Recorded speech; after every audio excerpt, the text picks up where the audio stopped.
Καλημέρα σας. Χαίρετε. Καθώς η σημερινή μέρα είναι μία μέρα Ανάστασης, ας έχουμε άλλη μία ευκαιρία για να συμβεί αυτό στο νου μας. Δηλαδή, να μετατεθούμε από την οριζόντια κατάσταση του ύπνου στην αγερθήσα κατάσταση που είναι η Ανάσταση. Αυτό σημαίνει θεραπεία και βέβαια σωτηρία. Ταιριαστά απόλυτα με το σημερινό μάθημα 150, στο οποίο με καλωσορίζουμε. Σε αυτό το μάθημα, ο νους μας κρατάει μόνο ό,τι σκέφτομαι με το Θεό, ό,τι σκεφτόμαστε με το Θεό και είναι επανάληψη των μαθημάτων 139. Θα δεχθώ την εξηλαίωση για τον εαυτό μου και από το μάθημα 140, μόνο η σωτηρία μπορεί να πει κανείς ότι θεραπεύει. Να δούμε πιο κοντά λίγο το πρώτο από τα δύο. Θα δεχθώ την εξηλαίωση για τον εαυτό μου. Αλλά τι πρέπει να κάνω για να εξηλαιωθώ? Για να εξηλαιωθώ πρέπει να πονέσω, να συντριβώ από ενοχές, να οικετεύσω συγχώρεση για τις αμαρτίες μου, να κάνω έργα που θα τις ξεπλύνουν επιτέλους για να εξηλαιωθώ. Αυτή είναι η τρέχουσα αντίληψη. Η εξηλαίωση δεν ζητά τίποτα παρά μόνο την αποκατάσταση της αλήθειας στο νου μου. Για τα μαθήματα θαυμάτων η εξηλαίωση δεν περιέχει πόνο, αλλά χαρά, επειδή θυμάμαι ποιος είμαι αληθινά. Έχουμε μια Ναι, αποστολή εδώ. ναι. Δεν ήρθαμε να ενισχύσουμε την τρέλα στην οποία κάποτε πιστέψαμε. Είναι κάτι περισσότερο από τη δική μας ευτυχία που ήρθαμε να κερδίσουμε. Αυτό που δεχόμαστε ως αυτό που είμαστε διακηρύσει το τι πρέπει να είναι ο κάθε ένας μαζί με εμάς. Φτιάξέ τους με αγάπη, ώστε να μπορέσουν να μάθουν ότι είναι μέρος του εαυτού σου και εσύ μέρος του δικού τους. Αυτό διδάσκει η εξηλαίωση και αποδεικνύει ότι η ενότητα του Υιού του Θεού είναι απρόσβλητη από την πεποίθηση του ότι δεν γνωρίζει ποιος είναι. Το εγχειρίδιο για δασκάλους, το οποίο αναφέρεται αρκετά στην εξηλαίωση, στο οποίο, όπως βλέπετε, μας λέει: προκειμένου λοιπόν να θεραπευτεί ο δάσκαλος του Θεού, καθίσταται απαραίτητο να επιτρέπει να διορθώνονται όλα του τα λάθη. Η μοναδική ευθύνη του δασκάλου του Θεού είναι να αποδεχθεί την εξηλαίωση για τον εαυτό του. Εξηλαίωση σημαίνει διόρθωση ή ανέρεση των λαθών. Όταν αυτό έχει επιτευχθεί, ο δάσκαλος του Θεού εκ του ορισμού γίνεται εργάτης θαυμάτων και έχει δεχθεί ως μοναδική λειτουργία του την αποδοχή της εξηλαίωσης, δηλαδή την αποδοχή της ανέρεσης των λαθών. Δηλαδή την ενθύμηση του ποιος είναι αληθινά. Ναι. Ας δούμε λοιπόν τι μας έλεγε ξανά αυτό το μάθημα. Θα δεχτώ την εξηλαίωση για τον εαυτό μου επειδή παραμένω όπως με δημιούργησε ο Θεός. Δεν έχουμε χάσει τη γνώση που μας έδωσε ο Θεός όταν μας δημιούργησε όμοιους με τον εαυτόν του. Μπορούμε να το θυμηθούμε για τον καθένα, επειδή στη δημιουργία όλοι οι νόες είναι ένα και στη μνήμη μας υπάρχει ανάμνηση του πόσο αγαπητά είναι τα αδέρφια μας στην αλήθεια, πόσο ένα μέρος μας βρίσκεται σε κάθε νου, πόσο πιστά έχουν παραμείνει σε μας και πόσο η αγάπη του Πατέρα περιλαμβάνει όλους. Και σε τέτοιες αντιλήψεις της ανθρωπότητας, όπως είναι σε αυτή την εικόνα, όπου είναι οι Άγιοι πάντες, πραγματικά βλέπουμε την ισότητα, την αγάπη και το αδιαφοροποίητο που υπάρχει μεταξύ όλων στη Βασιλεία των Ουρανών. Αυτό που λες είναι το φωτοστέφανο γύρω τους. Ακριβώς. Που μας λέει μόνο η σωτηρία μπορεί να πει κανείς ότι θεραπεύει. Όποιος σώζεται από την ενοχή θεραπεύεται για τα μαθήματα θαυμάτων. Αυτό είναι η εξηλαίωση. Μμμ. Θα το πούμε ξανά και ξανά σήμερα, για να γίνει κατανοητή διαφοροποίηση από την έννοια της εξηλαίωσης που είχαμε. Σήμερα επιδιώκουμε να αλλάξουμε τη γνώμη μας για την πηγή της ασθένειας, επειδή αναζητάμε μια θεραπεία για όλες τις ψευδαισθήσεις και όχι την αντικατάσταση ορισμένων ψευδαισθήσεων με άλλες. Θα προσπαθήσουμε σήμερα να βρούμε την πηγή της θεραπείας, η οποία βρίσκεται στο νου μας, επειδή ο πατέρας μας την έβαλε εκεί για μας. Δεν είναι μακρύτερα από τον εαυτό μας. Είναι τόσο κοντά μας όσο και οι ίδιες μας οι σκέψεις. Τόσο κοντά που είναι αδύνατο να τη χάσουμε. Χρειάζεται μόνο να την αναζητήσουμε και θα βρεθεί. Η εξηλαίωση θεραπεύει με βεβαιότητα και γιατρεύει όλες τις αρρώστιες. Γιατί ο νους που καταλαβαίνει ότι η αρρώστια δεν είναι τίποτα παρά ένα όνειρο, δεν ξεγελιέται από τις μορφές τις οποίες μπορεί να πάρει το όνειρο. Η αρρώστια δεν μπορεί να έρθει εκεί όπου δεν υπάρχει ενοχή. Γιατί είναι μόνο και μόνο μια άλλη μορφή ενοχής, η αρρώστια. Η εξηλαίωση δεν θεραπεύει τους αρρώστους, επειδή αυτό δεν είναι ίαση. Αφαιρεί την ενοχή που κάνει την αρρώστια δυνατή. Η ενοχή είναι η αιτία λοιπόν της αρρώστιας. Και αυτή είναι η πραγματική ίαση. Διότι η αρρώστια έχει φύγει τώρα και τίποτα δεν έχει μείνει στο οποίο να μπορεί να επιστρέψει. Θα δούμε τώρα κάτι πάλι από το εγχειρίδιο για δασκάλους. Ότι η συγχώρεση είναι θεραπεία χρειάζεται να γίνει κατανοητό αν είναι να σημειώσει πρόοδο ο δάσκαλος του Θεού. Η ιδέα ότι το σώμα μπορεί να ασθενήσει αποτελεί κεντρική έννοια στο σύστημα σκέψης του εγώ. Αυτή η σκέψη προσδίδει αυτονομία στο σώμα, το διαχωρίζει από το νου να διατηρεί την ιδέα της επίθεσης αλόβητη. Εάν το σώμα μπορούσε να αρρωστήσει, η εξηλαίωση θα ήταν αδύνατο. Ένα σώμα που μπορεί να διατάξει ένα νου να κάνει ό,τι νομίζει αυτό, απλά θα έπαιρνε τη θέση του Θεού και θα αποδείκνυε ότι η σωτηρία είναι ανέφικτη. Τι θα απέμενε λοιπόν να θεραπευτεί? Το σώμα έτσι θα έχει γίνει άρχοντας του νου. Πώς θα μπορούσε ο νους να επιστρέψει στο Άγιο Πνεύμα αν δεν φωνευόταν το σώμα και ποιος θα επιθυμούσε τη σωτηρία με ένα τέτοιο τίμημα? Τι μας λέει λοιπόν εδώ, Μαρία? Μας λέει λοιπόν εδώ ότι η ιδέα ότι το σώμα μπορεί να ασθενήσει, κάνει το σώμα να είναι αυτόνομο, να επιβάλλεται στο νου και έτσι αν κάποιος ήθελε πραγματικά να στραφεί προς το πνεύμα θα έπρεπε να πεθάνει το σώμα για να μπορέσει να μην είναι ασθενής. Και αυτό είναι ένα τίμημα που κανείς δεν θα ήθελε να το πληρώσει βεβαίως. Θα έλεγα και σε σχέση με το πώς έχουν συλλάβει τα μαθήματα θαυμάτων και μας προσφέρουν την ιδέα της ασθένειας, είναι που θα λέγαμε ριζικά θεραπευτικό, γιατί μας πάει στην αιτία της ασθένειας, η οποία βρίσκεται στο νου. Από τη στιγμή που ο νους έχει την ιδέα του σώματος και έχει δώσει μια μορφή σε αυτή την ιδέα για να προβάλλει σε αυτή την οθόνη ό,τι μέσα του τον πονάει, το σώμα λοιπόν μπορεί να πονάει εξ αυτού. Το σώμα λοιπόν είναι ένα προϊόν της ανάγκης για προβολή του πόνου του εσωτερικού. Η αιτία αυτού του πόνου είναι η ενοχή. Η εξηλαίωση έρχεται να αναιρέσει αυτήν την ενοχή. Και έτσι το σώμα δεν ασθενεί. Εμείς από εδώ μεριά βλέπουμε το σώμα και μετά βλέπουμε το νου. Βλέποντας λοιπόν το σώμα νομίζουμε ότι η αιτία είναι το σώμα, αλλά το σώμα για αυτό που βλέπουμε είναι ένα αποτέλεσμα. Για να αλλάξει πρέπει να πάμε στην αιτία. Επειδή μας λέει ότι η ασθένεια είναι συνδεδεμένη με την αίσθηση της ανοχής, άρα η αθώωση, την οποία προσφέρει η συγχώρεση, είναι η αναγκαία θεραπεία. Η συγχώρεση λοιπόν είναι το ίαμα. Ναι, ακριβώς. Τα όνειρα που η συγχώρεση αφήνει το νου να αντιληφθεί δεν επιφέρουν μια άλλη μορφή ύπνου, έτσι ώστε να δει κανείς ένα καινούριο όνειρο. Τα ευτυχισμένα όνειρά του είναι τα σημάδια ανάδυσης της αλήθειας στο νου.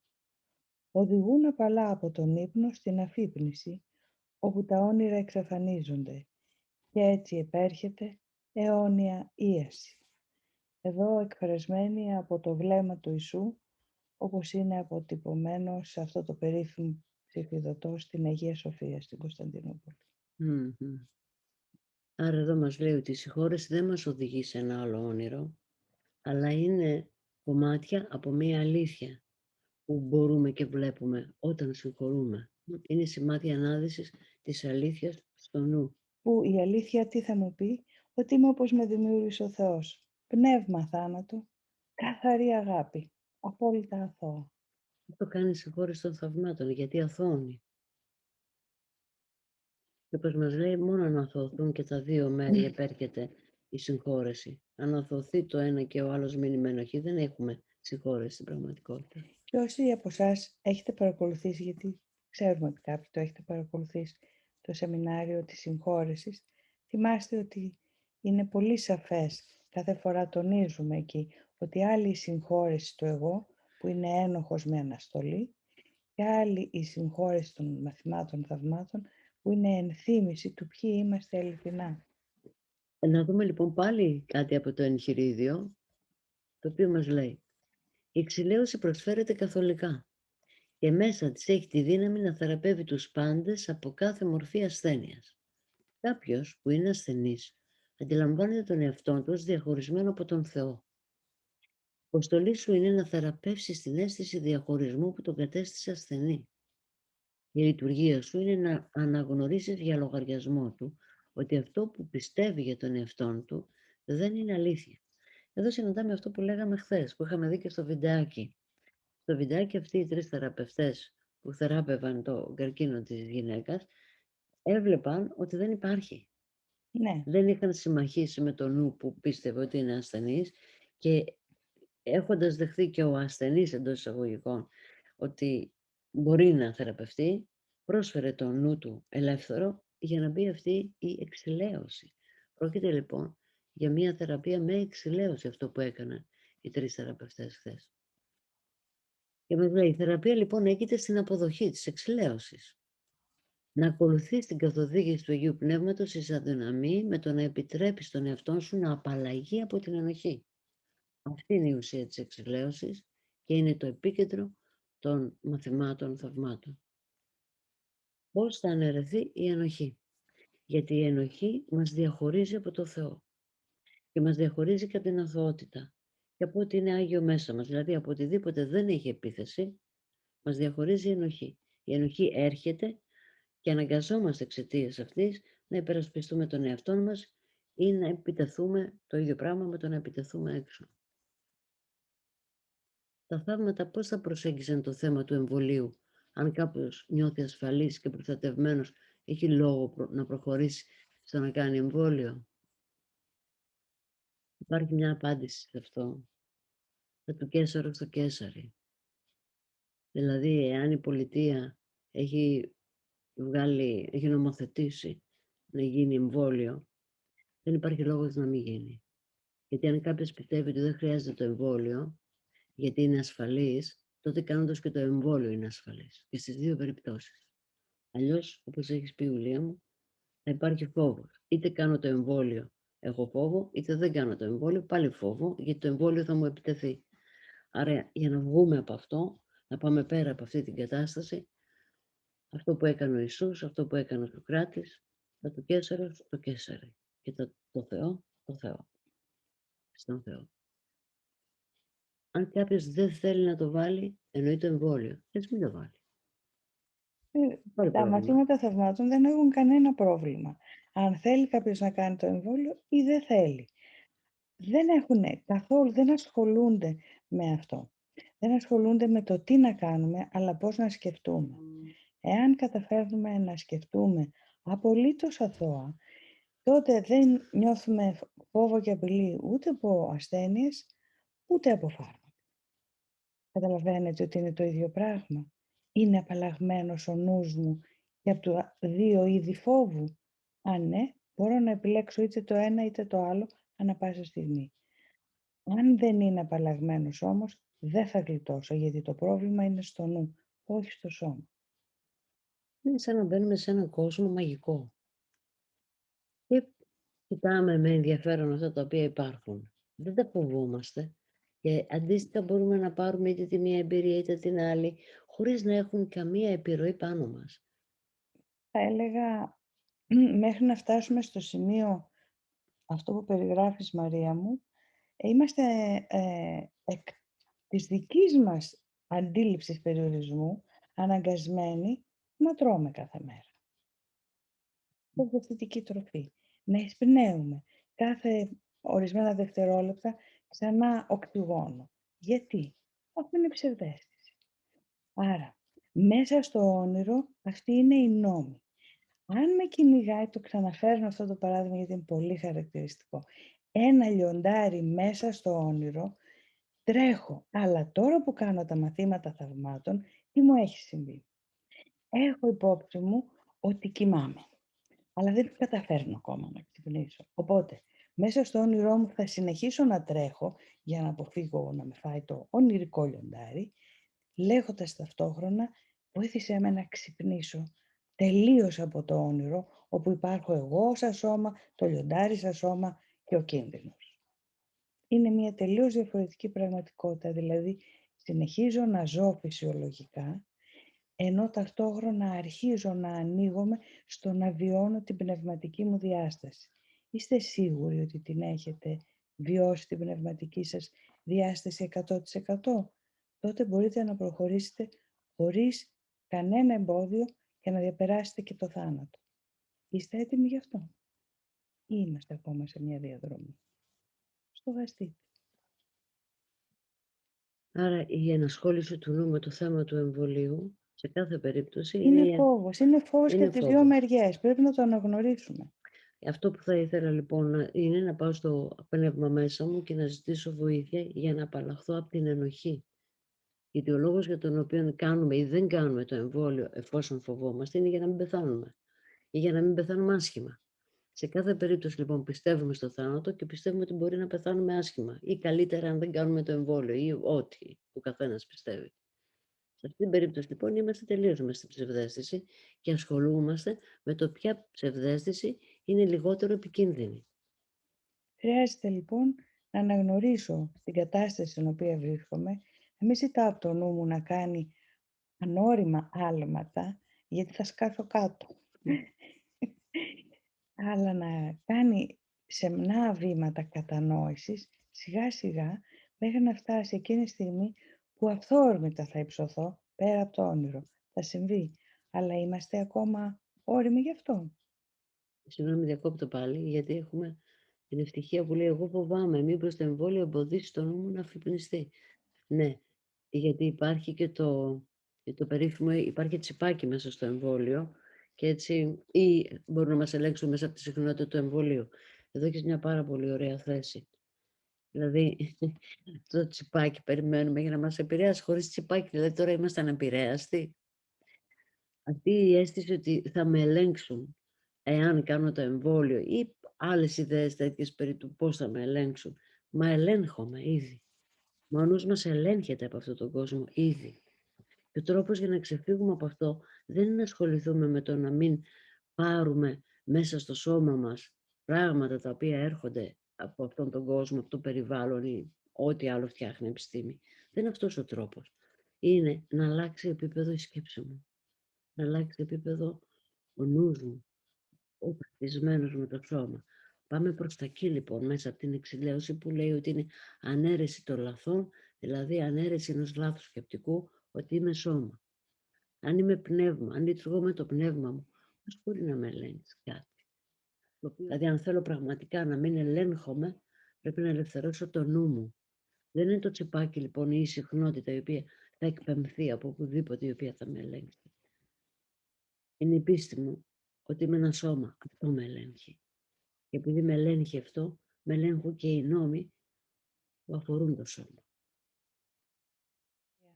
Να ξανασυνδεθούμε με το πνεύμα μέσα μας, με τη συγχώρεση που σιγά σιγά, βήμα-βήμα, μας επιτρέπει να αναδυθούμε από τον ύπνο των ψευδαισθήσεων και της ταύτισης με το σώμα που πάσχει και χρειάζεται να γίνει αυτό ή εκείνο, στην αφύπνιση ότι είμαστε πνεύμα. Είναι μία διαδρομή. Δώστε στον εαυτό σας το χρόνο να την κάνει ήσυχα και γαλήνια. Θα γίνει. Σιγά σιγά. Και καθώς βλέπουμε ότι ο κόσμος χωρίζεται λόγω του ιού σε θύτες και θύματα, ας μην επιτρέψουμε αυτό να γίνεται στο νου μας. Ας αγκαλιάσουμε τους πάντες, γιατί δεν χρειάζεται τιμωρία γι' αυτό. Δεν χρειάζεται κυνηγητό. Χρειάζεται θεραπεία στο νου. Και ας είναι αυτοί που ακολουθούν τέτοια μονοπάτια εξηλαίωσης, ας είναι αυτοί οι οποίοι θα κάνουν εκείνα τα βήματα που μπορούν να ακολουθήσουν και τα αδέρφια μας όταν θα είναι έτοιμα. Στο βαθμό που ο καθένας μπορεί, ας κάνει τη δικιά του συνεισφορά. Δεν χρειάζεται να προσπαθεί για παραπάνω και αν δεν μπορεί παραπάνω δεν πειράζει. Ακόμα δεν μπορεί. Κάποια στιγμή θα μπορέσει. Ας μείνουμε λοιπόν στην εξάσκηση, θα δεχθώ την εξηλαίωση για τον εαυτό μου και ξέρετε ο εαυτός μπορεί να είναι με μικρό και να αφορά τον ατομικό εαυτό που είμαστε ή με μεγάλο, ότι θα δεχθώ την εξηλαίωση για όλους, ακόμα και για αυτούς που ακόμα δεν μπορούν να τη δεχθούν. Έτσι, γίνομαι εργάτης των θαυμάτων. Και μόνο η σωτηρία μπορεί να πει κανείς ότι θεραπεύει. Η σωτηρία σημαίνει να στρέφομαι συνεχώς στον οδηγό μου, ειδικά αυτόν τον καιρό. Τώρα γίνεται περισσότερο από ποτέ κατανοητό ότι χρειαζόμαστε βοήθεια για να αλλάξουμε τον τρόπο που σκεφτόμαστε. Ο άλλος τρόπος για να σκεφτούμε που δεν περιέχει φόβο, περιέχει ειρήνη, περιέχει δύναμη, τη δύναμη της ειρήνης, τη γαλήνη αυτή δύναμη, είναι μέσα μας, στον ορθό νου. Και χρειαζόμαστε κάποιον να μας οδηγήσει εκεί. Και αυτός ο κάποιος υπάρχει, είναι πολύ πρόθυμος και θέλει πολύ να γίνει αυτό. Ας κάνει λοιπόν ο καθένας σήμερα την δικιά του συνεισφορά με χαρά, γιατί είμαστε πολλοί πλέον και στηρίζει ο ένας τον άλλον σε αυτό. Καλή μέρα. Καλή Ανάσταση σε όλα τα επίπεδα και το εννοούμε. Γεια σας. Χαίρετε.